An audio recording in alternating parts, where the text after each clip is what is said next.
Hi, I'm Lisa Garr, and welcome to The Aware Show. What we choose to eat impacts almost everything, including our earth, the air we breathe, our communities, and of course, our bodies.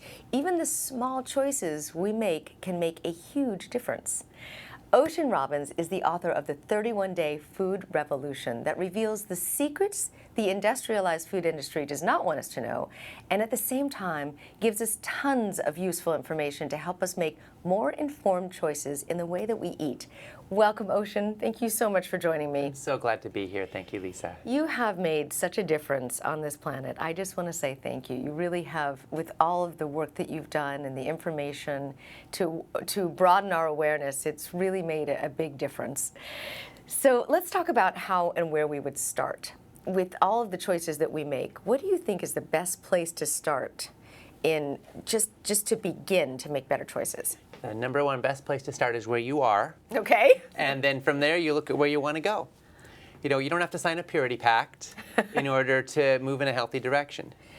But we live in a toxic food culture. Yes. All around us. It's considered normal to eat food that is statistically proven to fuel epidemic rates of heart disease, cancer, type 2 diabetes, Alzheimer's, obesity, and feeling like crap. Is that because of the food toxicity, air, water, all of it, right? All of it, but I'm talking about food. I founded Food Revolution Network because my passion is helping people realize the power we have with our knives and forks to stand up for the life we want. And the reality is that if you go with the status quo, if you eat the standard American diet, you'll get the standard American diseases. And what we can see is that a lot of the sickness and misery we see around us is typical, but it doesn't have to be normal, and it doesn't have to be your fate. And so what I want to show is that we have tens of thousands of studies published in peer-reviewed medical journals, and they make one thing absolutely clear.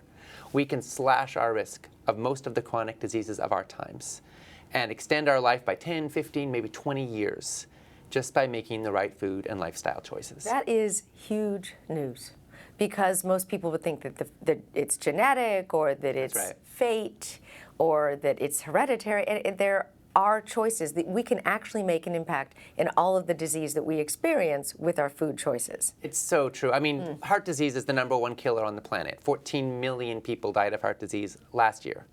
80% of heart disease could be prevented, and often it can be reversed with simple changes to diet and lifestyle. Dr. Dean Ornish has proven that. Drs. Dean and Ayesha Sherzai, two of the top neurologists in the United States, have proven that 80% of Alzheimer's can be prevented with simple changes to diet and lifestyle. Meanwhile, we know that less than 10% of cancer cases are caused by genetics. 90% are diet, lifestyle, and environmental factors. That's huge. So you put all that together, Yes. Cancer, heart disease, Alzheimer's, we could turn this stuff around. We could save millions of lives.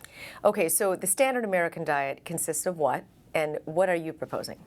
The standard American diet is based around highly processed junk foods, for the most part. Over 50% of calories are hyper-processed.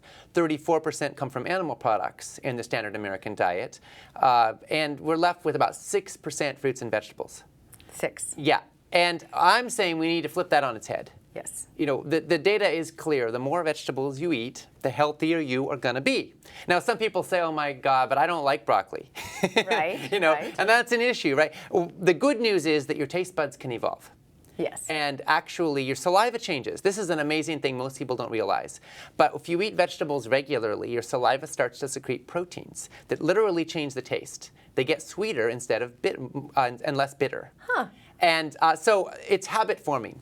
And the other thing is that when you eat more healthy food, you have more vitality, your mind is clearer, you have more bounce in your step, you have more vibrancy, you get sick less often, you start to feel better, and that creates more pleasure. So now, are you talking raw fruits and vegetables, or does it matter? Well, it matters. Some nutrients are higher in raw foods, some in cooked foods. Some are better absorbed in each way. So really, a mix is optimal. The best way to eat vegetables is the one that gets you to eat them. Whatever works. If you want to microwave them or boil them or grill them, frying isn't so good. But other than that, you can steam them, you can eat them raw, you can put them in salads, you can add them to pasta, all kinds of stuff. The bottom line is we want to eat a lot more vegetables, a lot more whole foods in general. Legumes are fabulous. Whole grains for most people are fabulous. Right, If yeah. you're going to eat animal products, they should come from organic sources, from animals that ran around and saw the sun and ate grass and lived in the real world instead of in factory farms. And you should minimize it, because the data is telling us that red meat, processed meats, animal products in general, tend to lead to higher rates of illness, and you want to get most of your calories from the foods that are proven to fight illness rather than fuel it. The World Health Organization actually published a study linking processed meats to cancer. So in that, what you just said is a huge topic. With eating, if we are going to consume animals, what does it mean when you have a farm-raised animal? Let's really break it down. Is it the frequency of the animal that makes the difference in the food? Is it really farm-raised? Is that really better?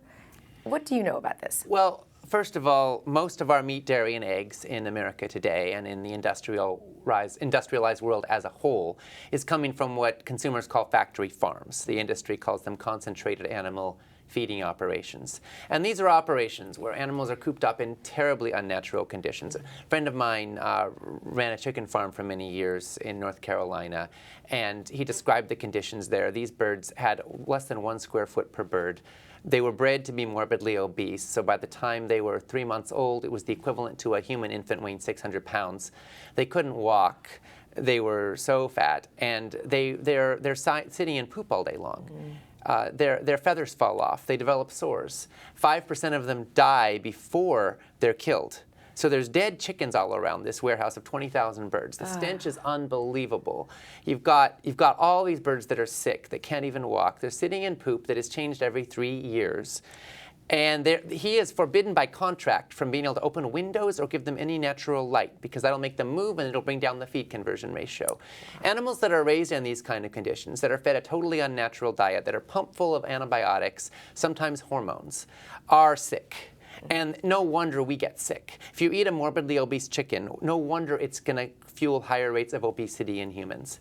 And so as a human being of conscience, I don't want to participate in a system like that. I don't want to take that stuff into my body.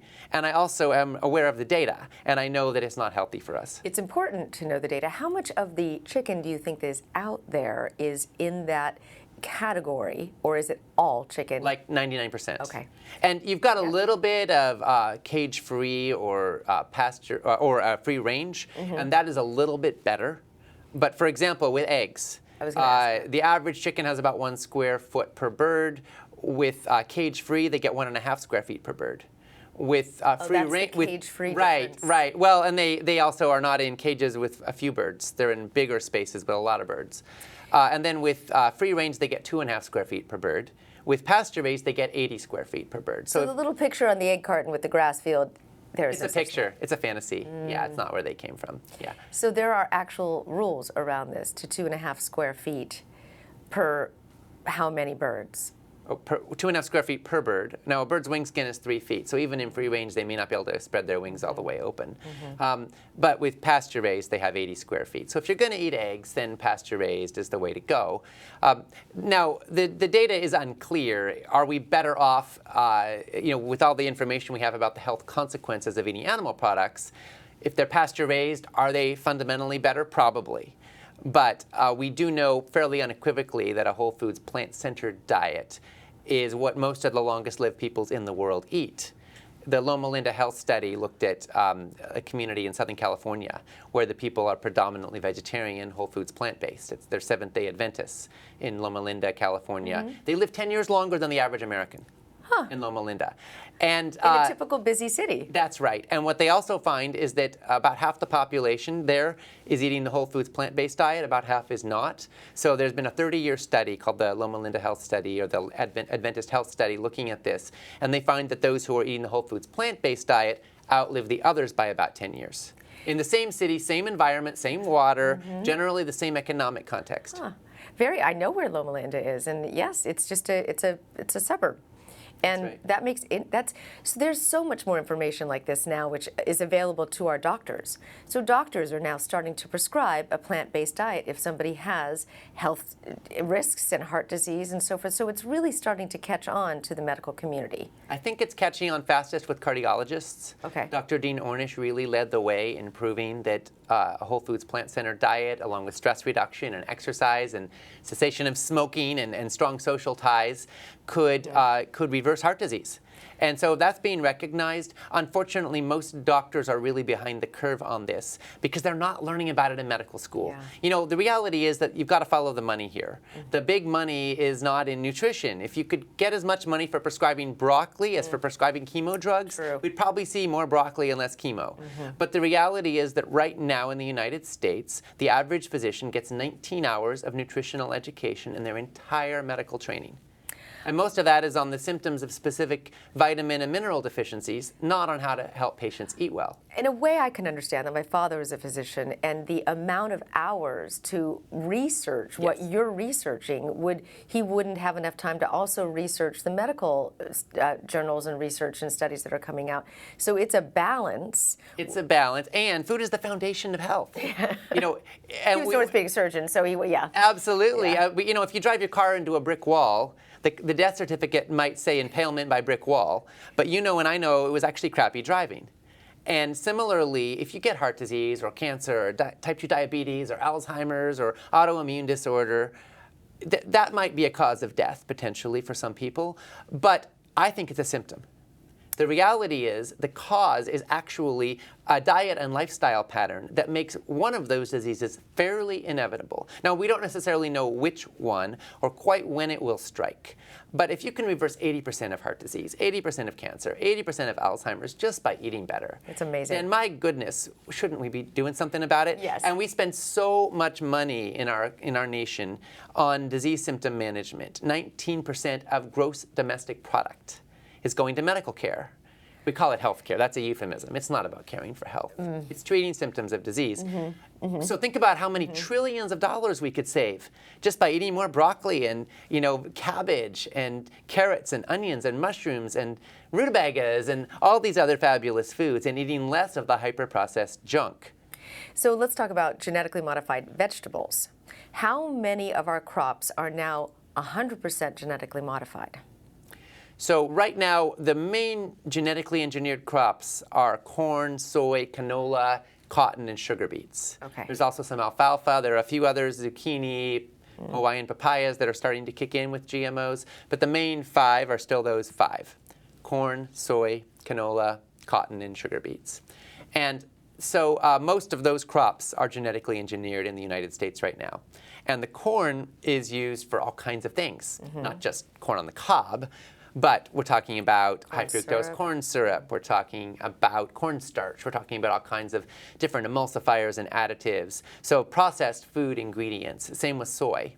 And with soybean oil and soy protein isolate and all these other derivatives. So the reality is that it's very difficult to separate the GMO industry from the processed food industry, because most of our processed foods are full of these GMO-sourced ingredients. I was talking with senior execs at Coca-Cola a few years back about the fact that they're non-GMO in Europe. And I said, why aren't you non-GMO in the United States? And they said, oh, we use high fructose corn syrup here. We couldn't afford to use it there, but we use it here. I said, why do you use it here? They said, oh, because it's subsidized. Our corn is subsidized in the United States by U.S. taxpayers. So we are essentially, okay, so we have a farm bill in America. Yes. And every year, tens of billions of taxpayer money go to support our farmers, which is, in theory, a wonderful thing. I want to support our farmers. They work hard, they grow our food, we should support them. However, the farmers we are choosing to support, because of lobbyist efforts, are the big farms that grow commodities crops. So we're subsidizing, in effect, high fructose corn syrup, Wonder Bread. Twinkies has 14 subsidized ingredients. Wow. But we're not subsidizing fruits, vegetables, nuts, and seeds, and legumes, the foods we know we should be eating more of. Is that why those foods can be less expensive? It is. So if you ever feel like you have to pay your whole paycheck just to eat whole foods, it's not just your imagination. There are actually policies in place that make that so. And it's kind of like being fined for wearing your seatbelt. If you want to do the right thing for your health, you've got to pay extra in the marketplace. I say that's wrong. That's amazing. I do too. But what is the solution to something like that? Growing your own food? Growing your own food is great. At a systemic level, we need to change policy. Yes. I mean, we've just got to. So at Food Revolution Network, we're calling for an end to the subsidies of junk foods. And if we're going to subsidize anything, let's subsidize healthy foods. We're calling for doubling the value of food stamps or SNAP program dollars for fruits and vegetables. It's been piloted with about 500,000 people in the United States. And guess what? When they get double value for fruits and vegetables, they eat more. Yes. And they are healthier as a result. So it's currently not. That's not, except in a few pilot cities. Okay. But we want to see that nationwide. We want to see, GMOs labeled. We want to see routine use of antibiotics banned from factory farms. And we want to see nutrition taught in medical school. So there are steps we could take collectively that would make a big difference. As an individual, let's suppose you want to eat healthy, and you're struggling with not wanting to break the bank. What are the top things you can do? Okay, number one, you can look at the most expensive calories, which are the ones that sicken you and kill you. Last time I checked, cancer was pretty expensive. Yes. So it was heart disease, so it was feeling like crap. True. So if you can cut out that stuff, in the long run, you're going to save loads of money. Number two, cut out the waste. The average American family wastes $2,000 a year in food that literally just goes bad in the fridge. So clean out your fridge every week. Shop from a list so you're not susceptible to impulse purchases. Number three, eat out at restaurants less, make more of your own food. You can make that work by cooking in quantity. Yes. Bulk quantities, and then putting stuff in the freezer or the fridge. Yes. Make friends with leftovers. We have leftover days, yes. Absolutely. Yes. Yeah, every day my Week, lunch is usually last night's dinner. Sometimes my breakfast is as well. Yeah. Yeah. And if dinner was good, why not, right? Make it last, absolutely. Exactly, yeah. So those are a few of the tips that can save. And then you can focus on the real staples, which are not going to be $30 a pound Himalayan goji berries and fancy things that are, really expensive. Things like cabbage and carrots and onions and Brussels sprouts and bok choy and then things like legumes and whole grains, even quinoa. It's pretty affordable, actually. And you can get a good protein source from quinoa. And legumes. Legumes and what you're talking about. Absolutely. You can get lots of good protein. The average American gets about twice as much protein as they need. So a lot of people are worried about protein in plants, and they think that animal products equal protein. But actually, there are lots of good plant-based sources, and it turns out that some of them are healthier for you. And in fact, amazing study out of University of Southern California, Dr. Walter Longo conducted research, and he found that that excess protein consumption is causing a great deal of harm. In fact, he concluded that a high-protein diet is more detrimental to your long-term health outcome than smoking 2 packs of cigarettes a day. Can cause a lot of inflammation, excess protein. And at the same time, getting the amino acids from the building blocks that you need for muscle sustainability and so forth is important, but you can get that through amino acid supplements, right? You can, or you can just eat a whole foods, plant-centered diet. Don't get a bunch of bottled oils. Eat wholesome foods as your basics. Can you get amino acids from vegetables? Yes, they're all of the essential amino acids are available in plant sources. That's wonderful. Yeah. Now, Food Revolution Network. Let's talk about that for a second, because you've built this incredible 500,000 person strong network over the past, how long has it been, decade? It's been about 8 years. 8 years. Yeah. Yes. And I remember when you started, and it was absolutely ahead of its time. We have made so much progress, which is amazing. The world is changing before our eyes. I mean, we're changing it, Yes. But it doesn't change all by itself. But we're part of a movement that's big. So if you're somebody who cares, food matters, you want to be a part of the solution on planet Earth, you want your food choices to be congruent with your values, I want you to know you are not alone. You are part of a global groundswell of people who are saying enough is enough to a toxic food culture. In the last 15 years, the number of farmers markets in the U.S. has quadrupled. Yes. The number of community-supported agriculture programs has also quadrupled. The sales of organic foods have tripled. We're seeing an explosion in interest in where food comes from, how it's growing, what it is. Sales of non-GMO certified foods have gone from nothing to over $30 billion in sales in just the last 8 years. The number of Americans who identify as vegan has increased 6-fold in the last decade. All these more things people that have care. changed since you've started the Food Revolution, which I absolutely love, and then the book, of course, is 31 Days on how to do that day by day, which is a wonderful option for people that are just getting started. But I have so many things to ask you. Okay, about this labeling of the genetically modified foods, what happened to that law? It just disappeared. Well, first, let's explain why GMO matter, why people might care. So, genetically modified organism, some people think it means God move over. But no, it means genetically modified organism. Okay. And the reality is that Monsanto, now owned by Bayer, and the biotechnology industry made some promises, and a lot of people still believe them. They said that GMOs would create bigger yields, more drought-resistant crops, less pesticide consumption, better flavor, and better nutrition in our foods. So far, about 30 years into the mass cultivation of GMO crops, we don't have any of that. No better yields? Studies say the yields have not increased. Really? Water consumption has not decreased. Pesticide consumption has gone up. And there's been no improvement in flavor or nutrition. What we have got, for the most part, is crops with one or both of two traits. Number one, they are pesticide producers. They produce the insecticide Bt in every cell of the plant, which means that the pesticides don't have to be applied on the outside anymore, because some of these crops are literally registered with the EPA as pesticides. A plant. That's right, a plant. Like corn or? Yeah, like corn. So a little bug will take a bite of the corn and their stomach will split open and they'll die. Wow. Now, Bt is considered non-toxic to humans. It's often used in organic agriculture. But that's on the outside of the plant, not in every cell of it. So we're eating this stuff when we eat GMOs.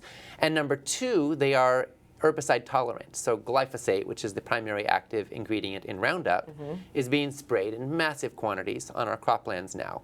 We didn't used to eat glyphosate because it wouldn't, if you sprayed it on your crop, the crop would die. But now it doesn't, because it's been engineered not to. So they're just trying to kill the weeds this way. The trouble is that glyphosate is an endocrine disruptor. It's a probable carcinogen, and it's an antibiotic. A lot of people don't know this, but it's actually been patented as an antibiotic, Constantly. which means it can kill bacteria. So if you've been noticing any increase in leaky gut issues, autoimmune issues, in people who are allergic to foods, you're not making it up. There's been a 5-fold increase in the number of hospitalizations for food allergies amongst kids in the last generation. Yes. And is it possible there's a connection here between the widespread use of glyphosate on our food crops and the spread of food allergies and digestive problems in our population? Correlation isn't causation. What about nuts? Are nuts interesting. highly sprayed crops, peanuts and so forth? Because those allergies have drastically increased. Yes. Well, peanuts in particular are contaminated with they grow underground. Yes. Interestingly, a lot of people don't know that. They're technically a legume. They look like a carrot when you pull Right, them out. but nutritionally they're a lot like a nut. But they grow underground, and because of that, they're susceptible to other kinds of bacteria and so forth. So they're sprayed with fungicides and other toxins. And so, yeah, non-organic peanuts are a concern for sure. And then there's aflatoxin, which is another issue, which is a good reason to actually, ironically, to not get bulk bin peanut butter, but to go with packaged stuff, because it seems that that's a bit safer.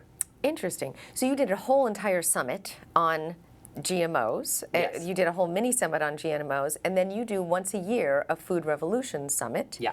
Which is amazing. Can you tell us a little bit about that, so that people can be involved and they can watch the summit and participate? It's free, right?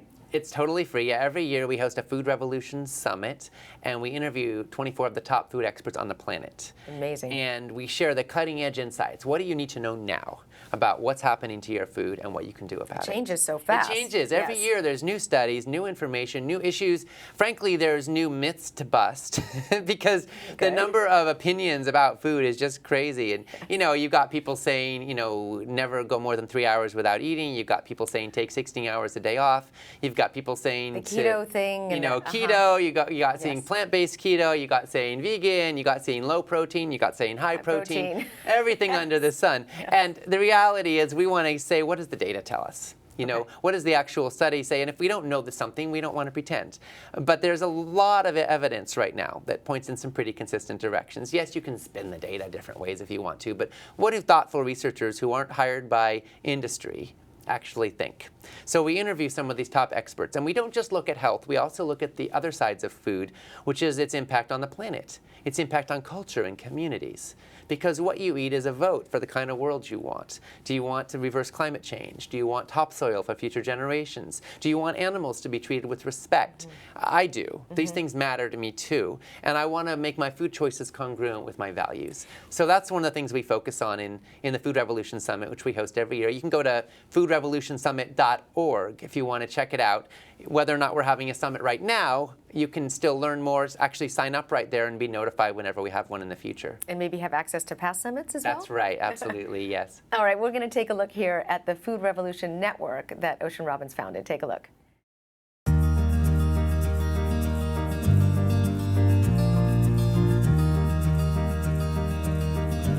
My name is Ocean Robbins, and I'm CEO and co-founder of the Food Revolution Network. We're a 250,000 member education and advocacy community standing up for healthy, sustainable, humane, and delicious food for everyone. We organize online telesummits, online courses. We have campaigns fighting for GMO labeling, standing up to get routine use of antibiotics out of factory farms, standing up to get subsidies eliminated for commodities crops, so we stop subsidizing high fructose corn syrup and factory farmed animal products, and start directing, if we're going to direct taxpayer dollars to anything, we want to direct them to subsidizing healthy food for low-income communities, so we can start to reverse the health ailments instead of fueling them with taxpayer money. The Food Revolution Network is standing up for healthy policy, and we're also standing up for people being informed. We want you to have the knowledge that you need so that you can thrive. My grandfather founded an ice cream company called Baskin-Robbins. My dad grew up with an ice cream cone-shaped swimming pool in the backyard and 31 flavors of ice cream in the freezer. He was groomed to one day join in running the family company. But when he was in his early 20s, he was offered that chance, and he said no. His uncle Bert Baskin, my grandpa's brother-in-law and business partner, was dying of heart disease. My dad's uncle Bert was one of the most successful entrepreneurs in US history. He had incredible wealth, he had a family he loved, but he didn't have his health, and he left his wife a widow and his kids fatherless. My dad said, hey, I don't want to spend my life selling a product that's going to contribute to more people getting sick and dying. So he ended up walking away from the family company and from a path that was practically paved with gold and ice cream to, as we say in my family, follow his own rocky road. Over the years, my dad ended up becoming a best-selling author. He wrote books about food and health. My grandpa ended up with serious diabetes and heart disease and weight issues, and his doctors told him he had only a few years to live unless he read this book, and they handed him a copy of my dad's bestseller, Diet for a New America, which my grandpa read. He changed his diet, he gave up ice cream, he ate a lot more vegetables, he lost 30 pounds, and he got off his medications. He ended up living another 20 more healthy years. Around that time, I was running marathons starting at the age of 10. I founded a bakery called Ocean's Bakery where I sold natural baked goods door to door around the neighborhood. And I was passionate about the work that my dad had started. We've seen in our own family what can happen when we eat the standard American diet, and we've seen what can happen when we make a change.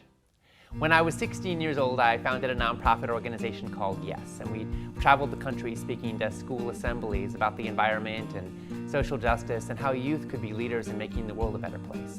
We reached more than 650,000 students in schools across the US, and then we started working globally. We organized these leadership events we called jams for groups of leaders from all over the planet. We worked with leaders in over 65 countries.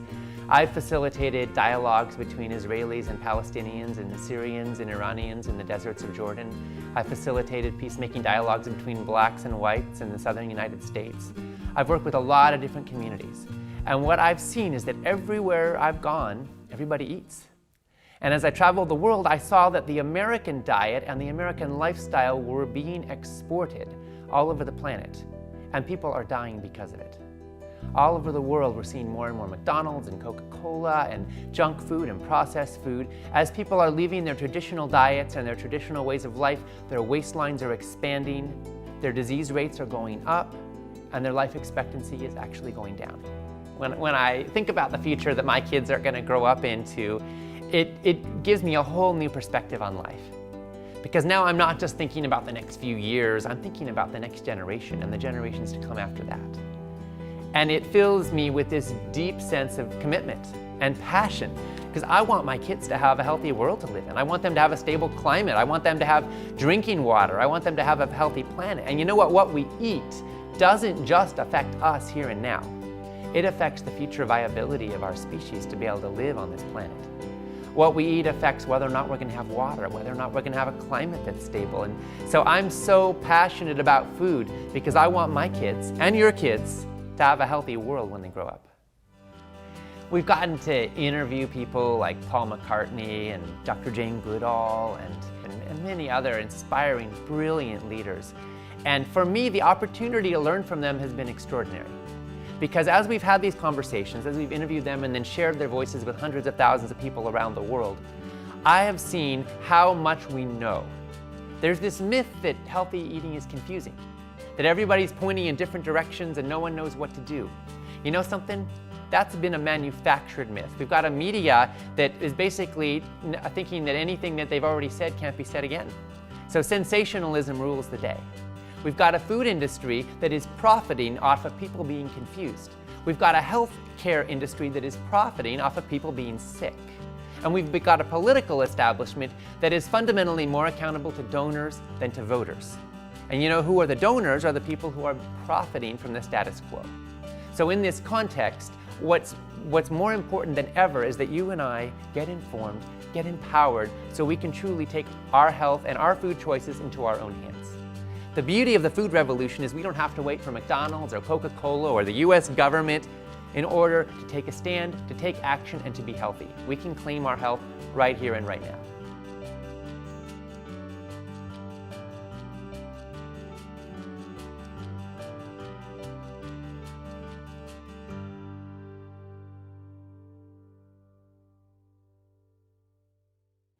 So that, I mean, what you've created is incredible. And I haven't even spoken about your legacy and your father and turning down the entire Baskin-Robbins legacy, which was a huge effort for him to do. Yeah. Tell us a little bit about that story, if you could. Sure, absolutely. Which we just saw a little bit in the video, but yeah, your personal experience. absolutely. I mean, my grandpa founded Baskin-Robbins, and my dad walked away from the ice cream cone-shaped swimming pool, and as we say, followed his own rocky road. Ended up becoming this best-selling author. My mom and dad moved to a little island in British Columbia, Canada, where they grew most of their own food and practiced yoga and meditation for several hours a day, and named their kid Ocean. Uh-huh. They almost named me Kale. You would have. This was before kale was cool. Really? Yes. You did? I'm glad for the sake of my social life that they took the more conservative route when they named their son. Ocean. But we did eat a lot of kale and cabbage and carrots and onions and other veggies, and eventually we moved to California, and my dad became a best-selling author with books like Diet for New America. Incredible And book. you know, one of his readers ended up being my grandpa, Ocean Robbins, who read my dad's book at the advice of his cardiologist. And followed its advice. Now, my dad's Uncle Bert had died of heart disease. My grandpa was on death's door with serious weight issues, heart issues, and diabetes. He reversed all that with a healthy, whole foods, plant-centered diet and getting more exercise and giving up the junk food. He even gave up sugar. He gave up ice cream. I was going to say, did he give up ice right? cream? Yes, my grandpa, Ocean Robbins, gave up ice cream, even Baskin-Robbins ice cream. And he got incredible results. He added 19 more vibrant, healthy years to his life. His golf game improved 7 strokes. And he was a happy camper. So we've seen in our family that when we follow the standard American diet, we get these standard American diseases. But we've also seen what can happen when we make a change. Right. And I'm proud of my grandpa for his business achievements and for all the impact he had and the example that sets that we can do big things in the world. But I'm even more proud of him for having the courage to learn, to grow, to make a change. You know, he was one stubborn cookie. And if he had a lot of investment in thinking that there's no connection between what we eat and our health outcomes. Of course. And if he could make that kind of a change, then I think there's hope for the rest of us too. Well, I think that is the more sexy story, what you just told. And it is, for vegan ice cream, it's a wonderful brand that he could create. But that's long gone. Well, There's lots of great Baskin-Robbins ones. has come out with 2 vegan flavors. Oh, they have? They're 29 to go. But, no, and they're not health food. You know, I took my kids down there recently to celebrate. We were like, oh, let's go taste it. And I could barely eat the stuff personally because I found it so sweet. But, you know, everyone's got their own taste buds. And I think it's actually, and my kids couldn't either. 18-year-olds, and they were like, oh my God, this is disgusting. Sorry, Baskin-Robbins. But, you know, I think that speaks to something, which is that when you eat a basically healthy diet, your taste buds do change. Yes, they do. And what once tasted normal starts to taste bizarre. Well, let's talk about the environment and our climate. How can eating a healthy, genetically pure diet help our environment? What's the direct correlation? Well, so what we eat has an incredible impact on the world around us. The United Nations Food and Agriculture Organization conducted a study. They looked at this, and they ended up concluding that cows impact our climate more than cars do. Methane gas, So right? ultimately, you'd have a lower carbon footprint if you drove a Hummer everywhere and, you know, were vegan, for example, than if you're eating steaks and driving a Prius, you know, or a Tesla. Because it turns out that, you know, cows have a huge impact in that way. Research is telling us that like animal agriculture collectively is responsible for 83% of all global agricultural land use on this planet. Wow. If just theoretically the whole world went vegan, not to say that's about to happen, but let's just play with this for a second. Okay. We would free up enough land equivalent, it's now in animal agriculture, converting just the amount of that land we would need to grow food for humans, we'd free up an area of land equal to the United States, China, India, the European Union, and Australia combined. All of that land mass. And that could go back to forest. That could be used for carbon sinks. That could be used for Growing sustainable vegetables. agriculture for future generations as human populations increase. The bottom line is there's so much we could do that would help heal the planet and create a sustainable world for the future. And when you look at water... One question real quick about the yeah. crops. So it would still use the equipment and the farming equipment and so forth, but it wouldn't be the methane gas that's produced from the cows? What would be the impact difference? What is causing the biggest impact? Okay, so the reason that livestock have such an impact on our climate and land use is this. It takes a lot of land to create enough biomass to feed a cow when most of what they eat is turning into poop and hoof and hide and bones and energy that they use and methane and belching and burping. It's not going into meat. So it takes about 12 pounds of grain or soy to produce 1 pound of feedlot beef in our feedlots today. Okay. And on pastured land, it takes quite a bit of acreage to produce 1 cow. So when we cut down our forests, as is being done in Brazil right now, we're chopping down tropical rainforests or burning it so that cattle ranchers can come in to graze cattle. When we cut down our forests for this, it takes a lot of land, and the carbon impact of all of that forest going up in smoke so that we can graze cattle who are going to belch and burp and contribute to methane is actually a central driver of climate change on planet Earth. So there is a big trend, and this is part of what we're talking about with the Aware News. In this segment, I like to talk about current events and how it relates to your body of work, of what we're talking about here, in order to provide possibilities and solutions for a better world. Now, this meatless revolution is disrupting a lot of the $90 billion meatpacking industry. It's making a dent, which is a step in the right direction. Let's talk a little bit about this. Do you know much about the meatless revolution, the meatless burgers, the Impossible Burger? Can you tell us a little bit about this? Absolutely. Okay. I mean, I think that more and more people are demanding plant-based alternatives, and the food industry is finally waking up and realizing the status quo isn't going to cut it anymore, and they're starting to make big changes. So we're seeing this explosion of meatless burgers in fast food restaurants and meatless options. Plant-based is cool, especially with younger people. Statistically, the younger you are, the more likely you are to care about this stuff. So millennials are at the sort of leading edge of the plant-based movement. And for the most part, what's driving it isn't health concerns. For millennials, it's environmental concerns. People care about the planet, many of them care about animals, and they don't want their food choices to fuel a damaged world for future generations and for their own lives. So we're seeing a lot of interest in that, and then for older folks, often going whole foods plant-based is more motivated by health. I think that most of us, it's kind of human nature, we think we're going to live forever until we realize we won't. And one of the most critical days of your life is the day you realize that you're mortal. Suddenly everything changes, your whole perspective shifts. And for a lot of people, unfortunately, when it comes to food, because it takes years and years and years to build up certain impacts, some people realize that they've been on the wrong path and it's too late. Unfortunately, some people are already sick with a terminal illness by then. But for a lot of us, the good news is you can reverse it. The good news is, in fact, the worse you have done so far, the more you have to gain from making a change. And I want to hold a lot of compassion for everybody who's thinking right now, oh my gosh, I can't go vegan. I can't go and turn my whole life around and suddenly eat all healthy foods. I want to say it matters to start where you are and to keep going and to keep lovingly moving, leaning into a healthier life. This isn't about a diet. It's not about going cold turkey, although some people do. But it's more about just step by step, replacing the bad stuff with the good stuff. And I think that restaurants that start to make healthier options and plant-based options available are doing a real service. You know, 97% of the Impossible Burger consumers are not vegetarian. They normally eat meat and they're literally replacing it. Now, I'm not a big fan of these super processed foods, including the Impossible Burger, but I do recognize that from an environmental perspective, they're helping to take a bite out of climate change. You got to Yes. start somewhere. From a health perspective, I don't necessarily think that's Because any great turn for your health. Well, the Impossible Burger, for example, is full of GMOs. It's full of saturated fat that comes from coconut maybe, but it's still saturated, and it's hyper processed. And I don't think it's really what our bodies were designed to eat. what about now? There's new plant-based fish products available as well, but that leads me into the conversation about fish and the farms, the fish farms and so forth. Are those the same situation that we're dealing with the meat farms? Unfortunately, fish farms kind of are.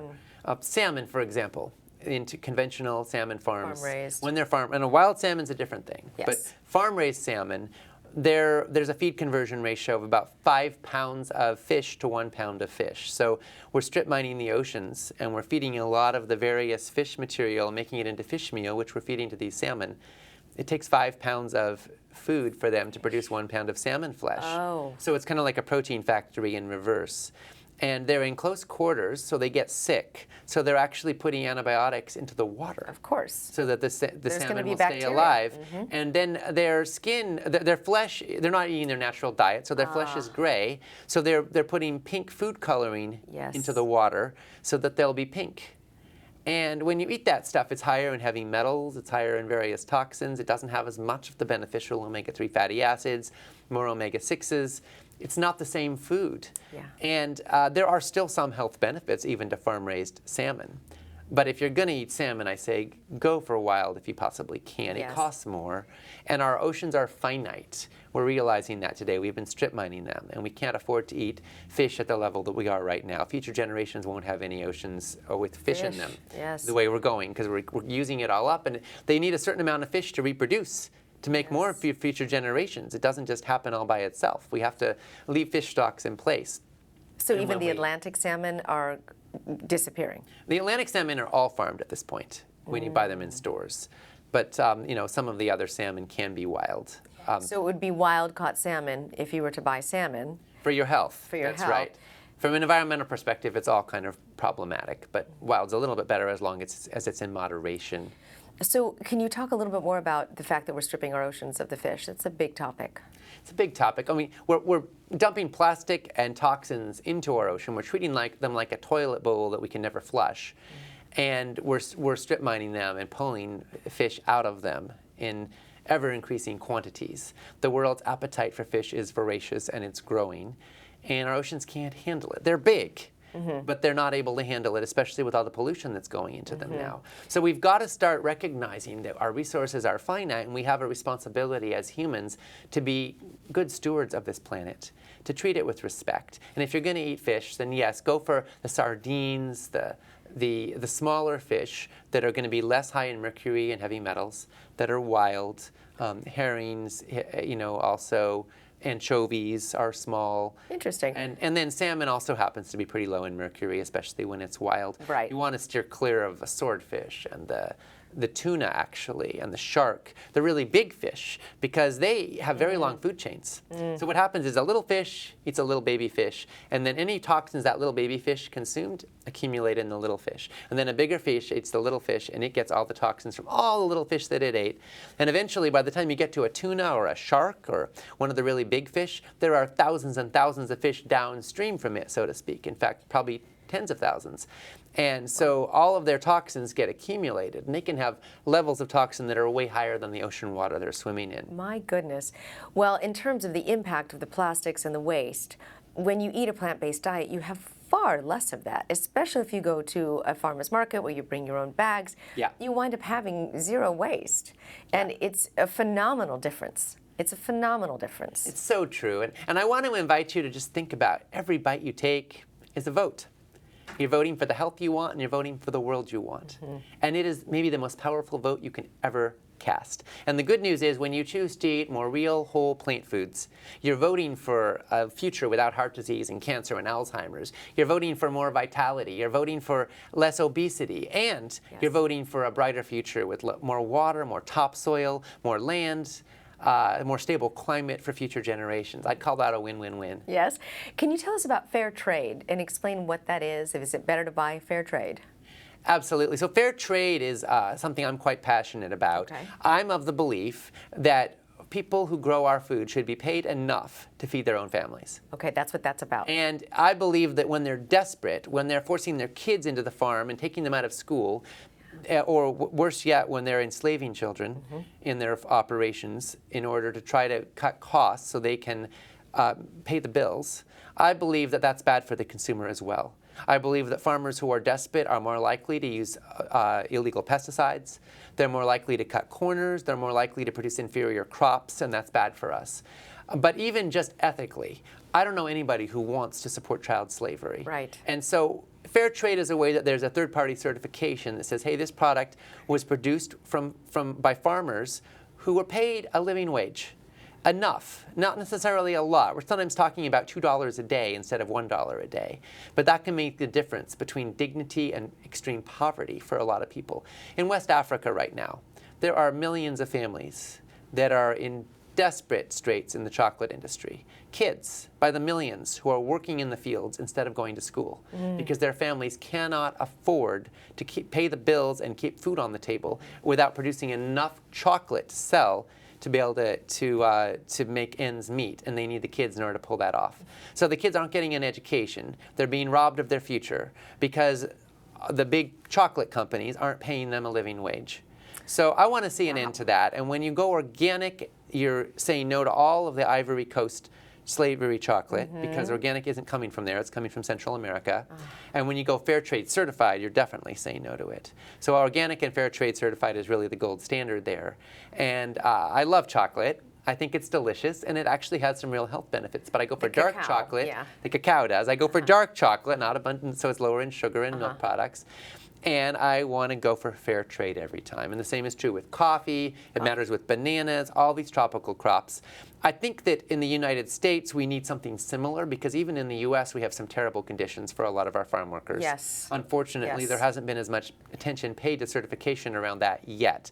That's why farmers markets can be such a good idea because at least then there's kind of a level of human accountability and connection. There's a relationship between the farmer and the person at the farmer's market. That's right, and small is You'd beautiful. hope. Smaller farmers tend to treat their workers better. A lot of these farm workers are terrified of their farms being industrialized and being taken over by machinery and their jobs being eliminated completely. Sure. There's a lot of different issues that go with that.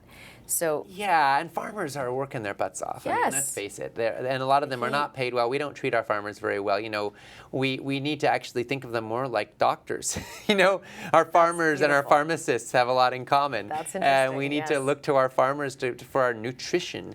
And our food today is not as rich in nutrients as it was a generation ago. We have lower levels of protein and just about every vitamin and mineral you can measure in our crops today. Even a pound of broccoli has less of all the good stuff than it did a generation ago a lot of because our research on this. soil is getting depleted. And we need farmers who are actually paid enough that they can invest in the long-term sustainability of their farms instead of just trying to eke out this quarter's profits in order to pay the bills and stay afloat. because it impacts generations upon generations. Now, no food book would be a good one unless you put in recipes.